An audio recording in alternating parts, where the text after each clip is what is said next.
যে মানুষটা একটা সময় সবার সাথে কথা বলতো, সবার সাথে হাসি ঠাট্টা করতো, আনন্দ করতো, সবার খোঁজ খবর নিত, সেই মানুষটা যখন হঠাৎ করে চুপ হয়ে যায়, তো তুমি ভেবো না যে সে মানুষটা বদলে গেছে। সে বদলায়নি।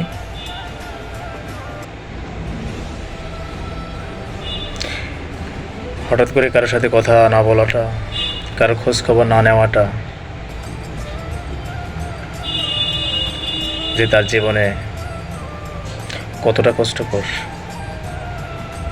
সেটা একমাত্র সে ব্যক্তি জানে। কিন্তু এই যে সে কারোর সাথে কথা বলে না, হঠাৎ করে চুপ হয়ে গেছে, কারো খোঁজ খবর নিচ্ছে না,